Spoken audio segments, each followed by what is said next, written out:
आज की क्लास में हम स्टार्ट करेंगे energy density of A parallel plate capacitor. हमने एक पैरेलल प्लेट कैपेसिटर लिया है और उसकी एनर्जी डेंसिटी कैलकुलेट करनी है। अगर हम सिंपल डेंसिटी की बात करें तो डेंसिटी का फॉर्मूला क्या होता है? मास पर यूनिट वॉल्यूम, मास पर यूनिट वॉल्यूम। बट यहाँ पर जो डेंसिटी है वो है एनर्जी डेंसिटी। तो एनर्जी डेंसिटी को हम रिप्रेजेंट करते हैं यू से और सिंपल डेंसिटी को हम रिप्रेजेंट करते हैं मोस्टली रो से या फिर स्मॉल डी से। ये सिंबल सबसे ज्यादा यूज किया जाता है डेंसिटी के लिए। तो ये हो गया यू। एनर्जी डेंसिटी को हमने रिप्रेजेंट किया स्मॉल यू से। तो एनर्जी डेंसिटी का क्या फॉर्मूला होगा? Energy density is defined as total energy stored. तो यहां पर ये क्या आएगा? Total energy stored per unit volume, per unit volume. तो एनर्जी डेंसिटी का फॉर्मूला आ गया total energy divide by volume. अब कैपेसिटर के अंदर एनर्जी स्टोर्ड का फॉर्मूला कितना होगा? Half CV square. ये हमने अपने कल वाले लेक्चर में पढ़ लिया था। वॉल्यूम, वॉल्यूम किसके इक्वल होता है? वॉल्यूम इज इक्वल टू होगा area multiply by D. D क्या होगी? डिस्टेंस। जो दो पैरेलल प्लेट्स हमने लिए इनके बीच की डिस्टेंस D और उनका एरिया A। तो वॉल्यूम की जगह हम पुट करेंगे AD। अब हमें पता है C किसके इक्वल होता है? पैरेलल प्लेट कैपेसिटर के लिए C की वैल्यू कितनी होती है?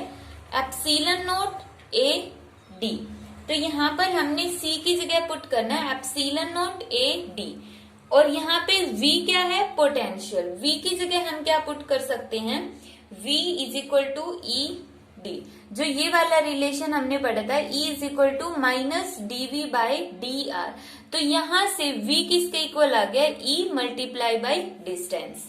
तो ये सारी वैल्यू हम पुट करेंगे इसमें।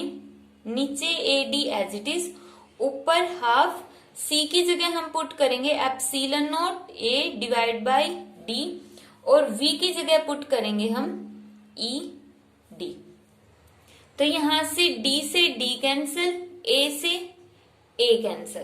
तो यहाँ पे U किसके इक्वल बच गया? U इज इक्वल टू बच गया हाफ।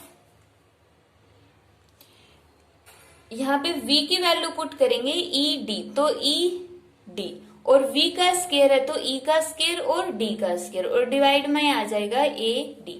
A से यहाँ पे A कैंसिल, D से एक वैल्यू D की कैंसिल और इस D से एक नीचे D कैंसिल। तो U किसके इक्वल बच गया? Half epsilon naught E square. ये आ गया एनर्जी डेंसिटी का फॉर्मूला। U किसके इक्वल होगा? Energy density. ठीक है, तो एनर्जी डेंसिटी का फॉर्मूला याद रखना, ये half epsilon naught E square. E यहाँ पर क्या है? इलेक्ट्रिक फील्ड और एप्सिलॉन नॉट क्या है? Electrical permeability. जो इलेक्ट्रिकल परमिटिविटी का फॉर्मूला हमने पढ़ा था ये K इज इक्वल टू किसके इक्वल था? 4 पाई एप्सिलॉन नॉट। और एप्सिलॉन नॉट की वैल्यू कितनी थी? 8.85 into 10 raise to the power minus 12। तो यहाँ पे ये एप्सिलॉन नॉट यही वाला एप्सिलॉन नॉट है। तो ये था एनर्जी डेंसिटी। अब next topic, common potential. Common potential means when charge is shared between two capacitor. जब हमने दो कैपेसिटर लिए, एक की कैपेसिटेंस है C1, दूसरे की कैपेसिटेंस है C2। दोनों कैपेसिटर्स के अंदर चार्ज शेयर हो रहे हैं। जैसे इस पर अगर चार्ज Q1 है और इस पर चार्ज Q2 है तो इस पे चार्जेस की शेयरिंग रहेगी जब तक दोनों का चार्ज सेम नहीं हो जाता। मान लिया दोनों का चार्ज Q नहीं हो जाता तब तक। और चार्ज फ्लो करेगा high potential to low potential की तरफ। तो जैसे ही उन दोनों का जो पोटेंशियल इक्वल बन गया, जब जैसे ही पोटेंशियल इक्वल होगा उस इक्वल पोटेंशियल को हम क्या बोलेंगे? कॉमन पोटेंशियल बोलेंगे। तो यहां पर हम मान लेते हैं कि total charge before sharing, total charge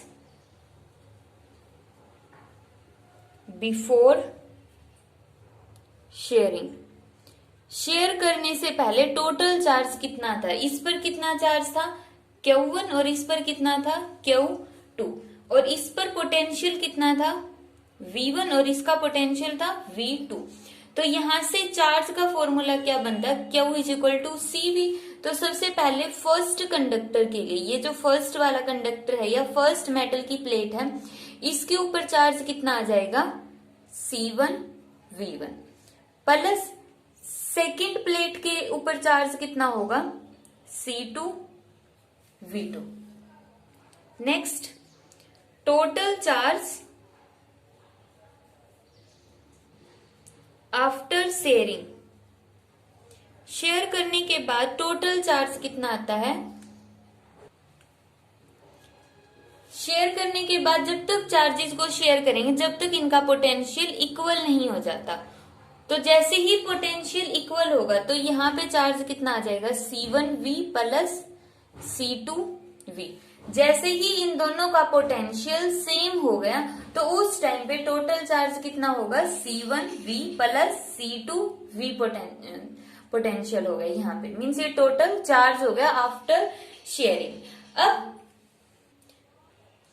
conservation of charge के अकॉर्डिंग, की जो law of conservation of charges है उसके अकॉर्डिंग ना तो हम चार्ज को क्रिएट करते हैं ना ही डिस्ट्रॉय करते, सिर्फ चार्ज को ट्रांसफर कर रहे हैं हम, एक बॉडी से दूसरी बॉडी तक हमने चार्ज को ट्रांसफर कर दिया है।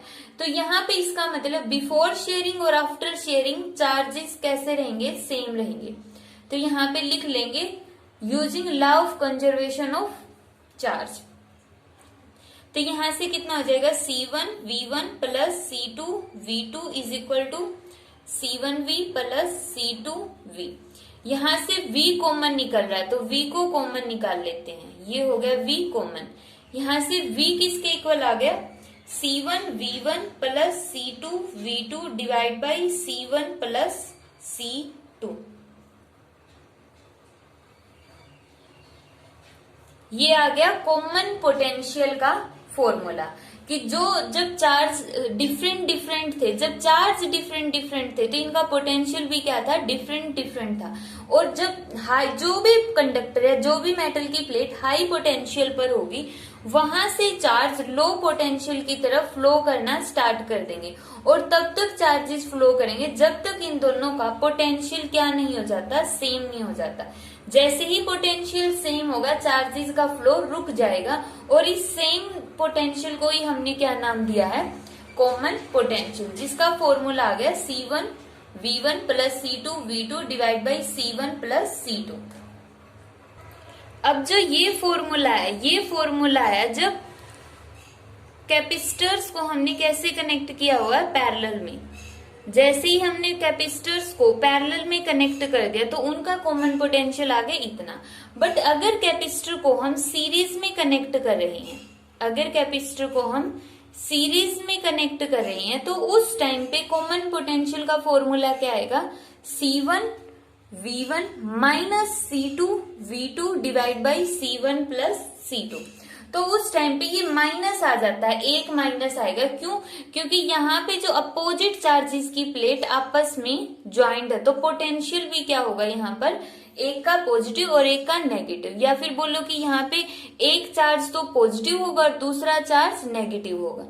तो यहाँ पर एक टर्म माइनस में आएगी जब हमने कैपेसिटर्स को कैसे कनेक्ट किया हुआ है, सीरीज में कनेक्ट किया है। ये फॉर्मूला तब आएगा जब जो कैपेसिटर है वो कैसे कनेक्ट है, पैरेलल में जुड़े हुए हैं। अब हम देखते हैं कि क्या इस तरह से चार्जेस को शेयर करने से, कि एक कंडक्टर से या एक कैपेसिटर से जब चार्ज दूसरे कैपेसिटर पर जाते हैं तो क्या इससे कोई एनर्जी का लॉस होता है, क्या इससे एनर्जी लॉस होगी या नहीं होगी। अब हमें इसको कैलकुलेट करना है। अब लॉस ऑफ एनर्जी में सबसे पहले हम देखेंगे total energy before sharing. Charges को शेयर करने से पहले टोटल एनर्जी कितनी थी, E1 कितनी होगी।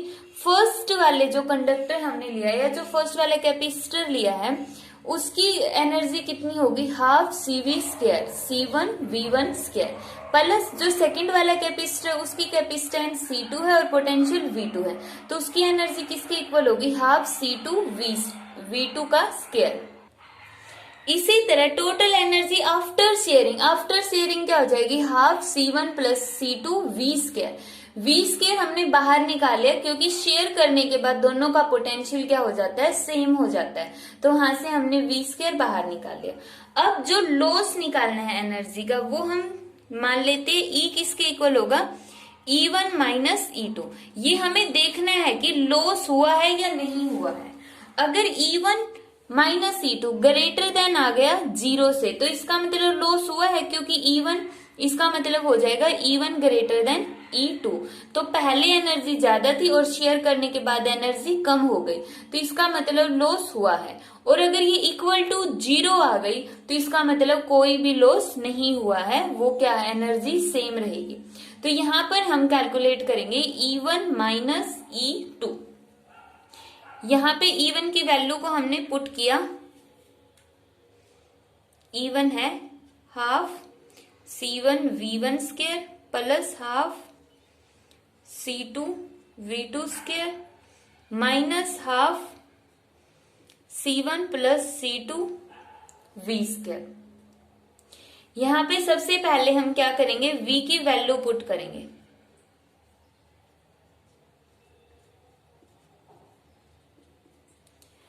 V कॉमन पोटेंशियल है और कॉमन पोटेंशियल की वैल्यू पुट करो, C1 V1 plus C2 V2 divide by C1 plus C2, और इसका V का होल स्क्वायर है तो पूरे का होल स्क्वायर। इसका मतलब क्या हो गई, ऊपर वाली टर्म का भी स्क्वायर और नीचे वाले टर्म का भी स्क्वायर। तो इस C1 प्लस C2 से एक पावर कैंसिल हो जाएगी। सबसे पहले हम इनको अलग अलग कर लेते हैं, तो यहां से एक पावर कैंसिल हो गई, तो बच गया कितना, half C1 V1 square plus half C2 V2 square, और यहाँ पे हाफ ऊपर बचता है C1 V1 plus C2 V2 का स्क्वायर, और डिवाइड में C1 प्लस C2। ये टर्म बच गई। अब इसका क्या करेंगे, हम एलसीएम ले लो, twice of C1 plus C2, इसका हमने एलसीएम लिया। अब एलसीएम लेने के बाद हम इस पूरी की पूरी टर्म को सोल्व करेंगे। सोल्व कर लेना सिंपल, हमने यहाँ पे क्या लिया, 2C1 प्लस C2 एलसीएम हो गया। एलसीएम लेके जब हम इसको सोल्व करेंगे तो हमारे पास क्या आंसर बचता है फाइनल, C1 C2 V1 का स्क्वायर प्लस V2 का square minus twice of V1 V2 divide by twice of C1 plus C2। जब हमने यहाँ पे एलसीएम लेके इस टर्म को सोल्व किया तो एक स्टेप हमने बीच में स्किप कर दिया, वो खुद कर लेना। तो यहाँ पे ये टर्म आ गई, total energy is equal to this. अब इसको थोड़ा सा और सिंप्लीफाई करते, ई किसके इक्वल आ गया, C1 C2 V1 का स्क्वायर प्लस V2 का square minus twice of V1 V2।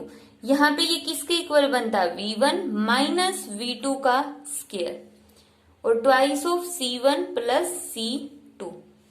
V1 minus V2 का स्क्वायर इतना ही होता है, तो इसको हमने स्क्वायर की फॉर्म में ले लिया है। तो यहां से देखो जो एनर्जी है वो क्या है, ग्रेटर देन 0 है। ये जो टर्म है E कभी भी 0 नहीं हो सकती है, ठीक है। तो यहाँ पे ये क्या रहेगी, मीन्स कभी भी नेगेटिव नहीं होगी, E नेगेटिव नहीं होगी कभी भी। क्यों, क्योंकि ये वाली टर्म का स्क्वायर है, तो इसका मतलब ऊपर वाली टर्म भी हमेशा पॉजिटिव रहेगी। और कैपेसिटेंस तो पॉजिटिव है ही, कैपेसिटेंस या तो 0 हो सकती है या फिर हमेशा पॉजिटिव रहेगी, ठीक है। तो कैपेसिटेंस कभी नेगेटिव में होगी नहीं, तो इसका मतलब एनर्जी कभी भी नेगेटिव में नहीं होगी, हमेशा क्या रहेगी, ग्रेटर देन 0। अगर एनर्जी ग्रेटर देन 0 है तो यहां से ये आ गया, ये term greater than 0 means E1 greater than E2।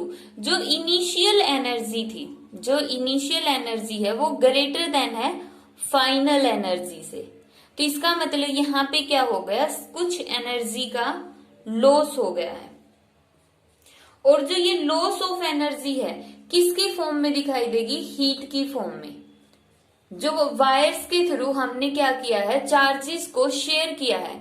यहाँ पे जो वायर के थ्रू हमने चार्ज को शेयर कर दिया, तो इसकी चार्जेस की वजह से, यहाँ पे शेयर करने की वजह से एनर्जी लॉस हुआ।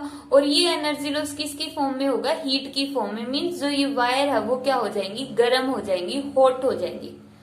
तो यहाँ पर जो ये एनर्जी का लॉस हुआ है एक्स्ट्रा का, ये इतनी एनर्जी यहाँ पर वायर की हॉटनेस के थ्रू लॉस्ट हो जाएगी। तो ये था loss of energy on sharing the charges.